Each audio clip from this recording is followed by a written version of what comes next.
Hermanos en Cristo, el día de hoy voy a presentarles el tema del día del domingo del Pentecostés. Por ejemplo, vamos a verlo desde los fundamentos principales. Vamos a empezar con el primer concepto bíblico, que es desde el Antiguo Testamento hasta el Nuevo. Ahorita vamos a verlo desde el Antiguo Testamento. Por ejemplo, hay prefiguras, por ejemplo, de la fiesta del Shabbat, que es en el libro de Levíticos 23, del verso 15 al 21. También está el libro del Deuteronomio, del 16 al verso 9 al 12, que también el día Pentecostés significa quincuagésimo, o sea, del griego Pentecoste. Esto es una llamada como fiesta de las primicias o fiesta de las semanas para el judaísmo, que se celebra en 50 días después de la Pascua. Se debe proclamar una santa convocación y no se debe realizar trabajo alguno. Esta es una ley perpetua para las generaciones futuras del pueblo de Israel.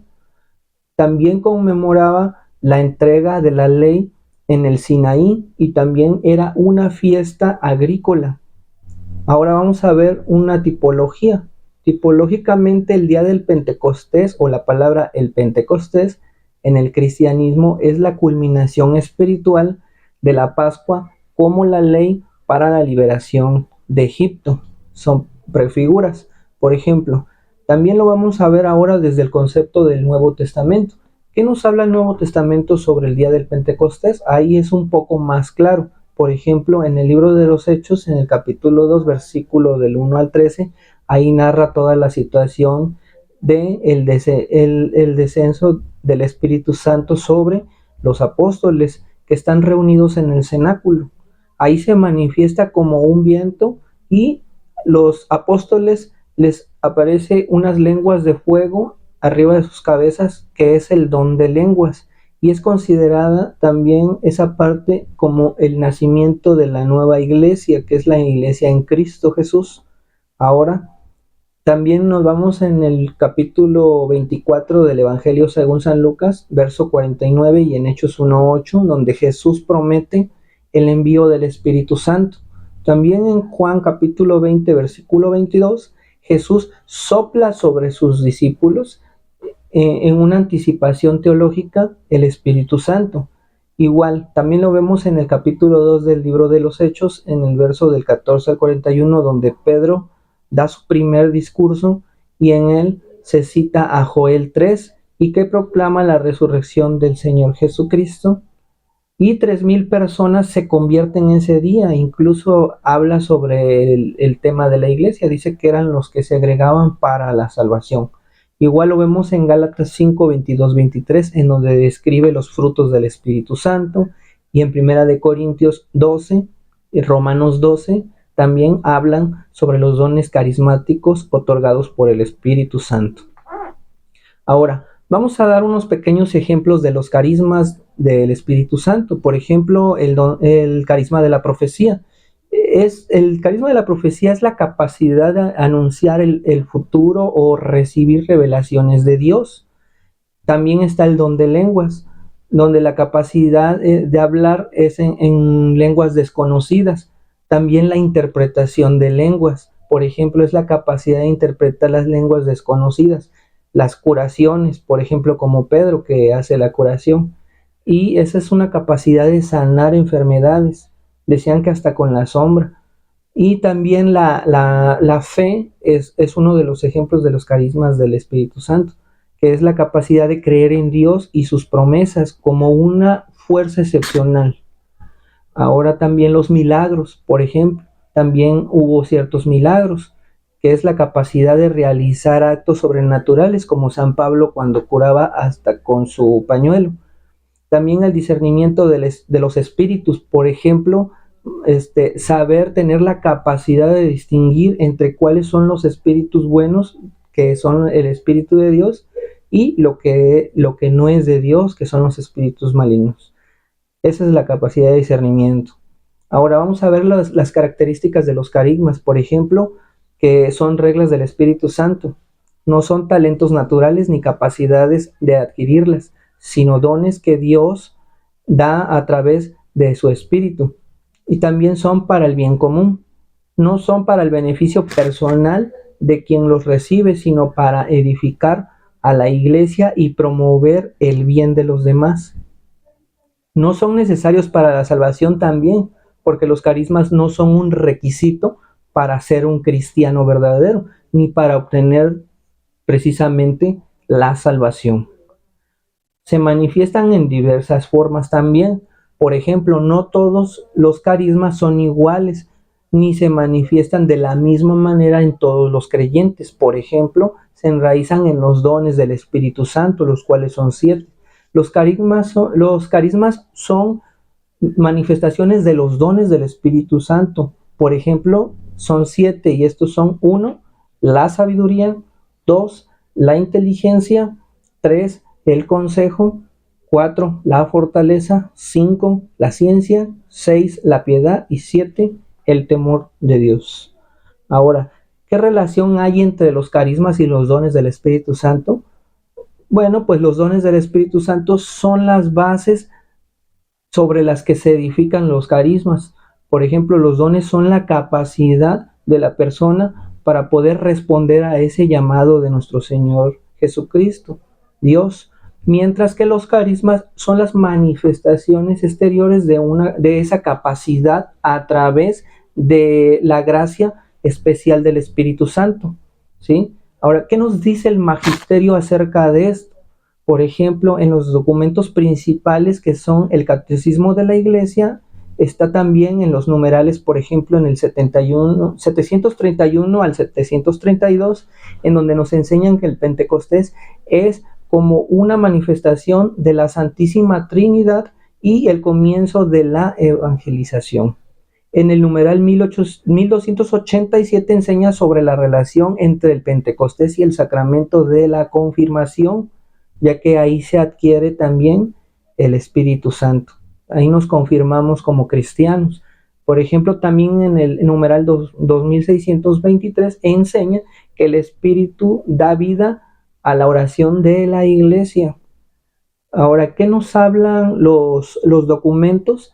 Por ejemplo, como el Concilio Vaticano II en sus decretos en la Lumen Gentium, en el capítulo 4 enseña que el Espíritu Santo constituye la Iglesia y la dirige en su misión. Por ejemplo, también en otra de los escritos en el Ad Gentes, capítulo 4, enseña el día del Pentecostés como un inicio de la misión universal.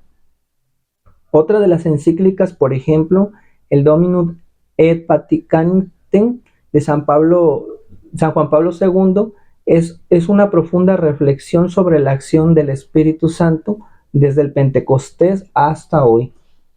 Ahora, vámonos a la parte de la tradición apostólica. Por ejemplo, ¿qué nos dice la tradición apostólica o la patriología? La liturgia cristiana se celebra el Pentecostés, que son 50 días después de la Pascua, en continuidad con la tradición judía. Los ritos orientales y occidentales coinciden en dar a esta fiesta una alta importancia. Por ejemplo, en la liturgia romana, que es nuestra liturgia, va con la secuencia del Veni Sancte Spiritu, Ven Espíritu Santo, que significa de latín, es recitada o cantada en la misa del día del Pentecostés. En el sacramento de la confirmación se imparte el Espíritu, haciendo una referencia directa al Pentecostés. Ahora vámonos a los testimonios patrísticos. ¿Qué nos dicen los testimonios patrísticos? Los padres de la Iglesia vieron el Pentecostés como fundación y manifestación pública de la Iglesia. Por ejemplo, vámonos a la parte de los padres griegos. ¿Qué nos decían los padres griegos acerca de esto? San Ireneo de León, él en su libro de Contra las Herejías, en el capítulo 3, en el tomo 17, enseña que el Espíritu da la unidad de la diversidad de lenguas, mostrando la catolicidad de la Iglesia, una Iglesia universal. San Gregorio de Niza también ve al Espíritu Santo como que él conduce del caos de Babel a la armonía del Pentecostés en el día de los Hechos. en el libro de los Hechos como lo narra. Por ejemplo, también, ¿qué dicen nuestros padres de la iglesia, los padres latinos? Ellos dicen como, por ejemplo, uno de los padres latinos, San Agustín, en el sermón 267, él relaciona el Pentecostés con la caridad que unifica y convierte. Luego también está San León Magno, por ejemplo, en su sermón 75, él habla del cumplimiento de la promesa y de la misión apostólica. Hace una alegoría ahí sobre eso, una referencia. Por ejemplo, también hay datos históricos como por ejemplo el lugar que es Jerusalén, probablemente en el cenáculo, el lugar donde también es el lugar de la última cena.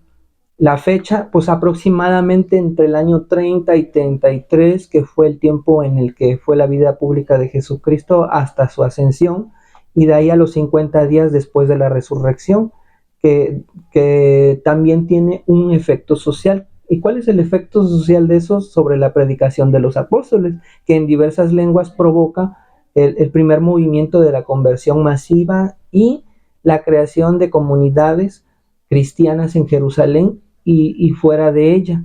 Ahí es donde se empieza a evangelizar también. Ahí empieza la evangelización y empieza el crecimiento de la iglesia. También la relación con la Torre de Babel, por ejemplo, igual como lo dice en el libro del Génesis, los padres de la iglesia lo interpretan como reversión del castigo de Babel, de la división de lenguas en la unidad del espíritu. Por ejemplo, hace la alusión de la Torre de Babel cuando dice que ellos se dividieron porque no se entendían en las lenguas, porque cayeron en una soberbia intelectual. Y los apóstoles, por ser humildes, como lo decían los padres de la iglesia, ellos ahí hacen la unidad en el espíritu porque se entendían en las lenguas. Es una prefigura muy concreta del Pentecostés, que es la acción activa del Espíritu Santo en ellos. Ahora vámonos a la conclusión teológica. ¿Cómo lo podríamos expresar el Pentecostés? Por ejemplo, que no es solo un hecho pasado, sino un evento permanente en la vida de la iglesia, dentro de ella. Y por ejemplo, representa la efusión del Espíritu Santo sobre la comunidad, inaugura la misión universal de la iglesia, marca el inicio del tiempo del Espíritu que continúa hasta la parucía. Hermanos en Cristo, hasta aquí hemos llegado con el tema del domingo del Pentecostés. Espero y les haya gustado. No olviden dar su like, compartir y darle a la campanita para que reciban las notificaciones de todos los videos, hacer sus comentarios. Sin más, me despido de ustedes por el momento, diciendo en el nombre del Padre, del Hijo y del Espíritu Santo. Amén. Hasta pronto.